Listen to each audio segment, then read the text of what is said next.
People have very high standards how they want their work life to be.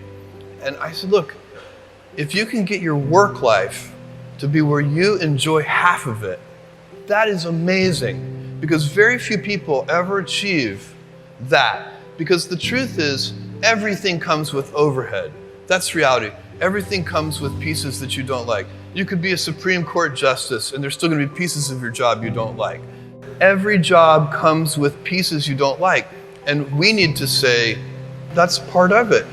You have to figure out how to set up your life in such a way that you can minimize the things. And I find people don't dislike hard work. What people dislike is being out of control. Like they can't control their life. They can't control their environment. This happens to me when I get overscheduled. I hate being overscheduled. I want some time to be able to think and free myself. We all have the same amount of time in the world. Nobody has more time than anybody else. And when you become a very successful person, one of the things, you start to get overscheduled. So a young person starting their career, I think there are probably a lot of things. Some of them are very well known and people have heard them many times, they're still true. One of those that you should always focus on, a young person should find something that they're passionate about to do. And that's not going to surprise anyone. It's a clear thing to do. It's very hard. If you don't love your work, you're never going to be great at it. The other thing I would suggest to any young person, even before they start their career, is to really think about their choices.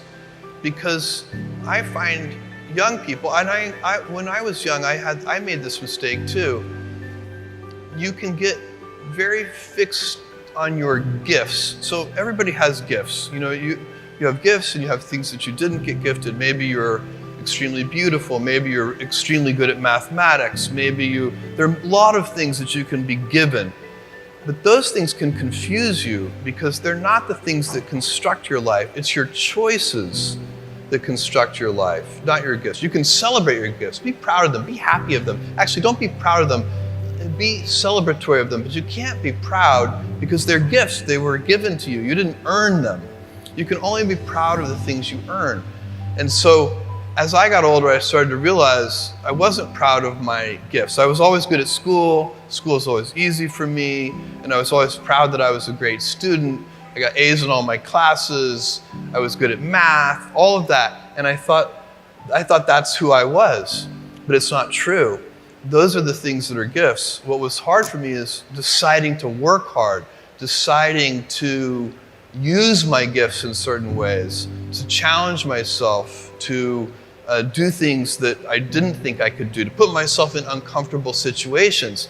We all I would say to a young person, you can choose a life of ease and comfort, or you can choose a life of service and adventure. Which one of those, when you're 90 years old, are you going to be more proud of? My advice would be the same for any kind of entrepreneur, and that is make sure that you are focused on something you're passionate about. So if you look at the early internet companies, they were started and focused on doing something that they thought was very interesting long before the internet was fashionable in any way. We are currently an underdog once again. We've been in business for 6 years, and there was exactly 1 year where we were not the underdog, and that was 1999. I like the underdog years because it makes, I liked it when all the people we hired, their parents told them they were crazy. Like that was kind of the good era. Fortunately, it's back. In 1999, all the parents were like, giving their brothers and sisters high fives. My son is working at Amazon.com.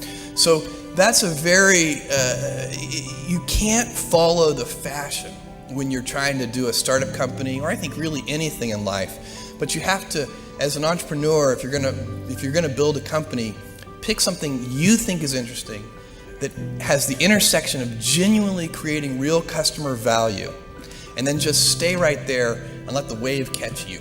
Whatever it is that you want to do, there's going to be risk in your life. And Risk is a necessary component of progress.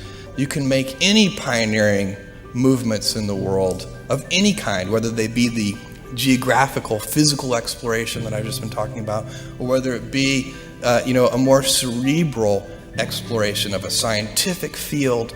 Or I bet you could ask that question of every speaker here, and I bet that every speaker here has taken substantial risks, whether it be intellectual or otherwise, to achieve what they've done.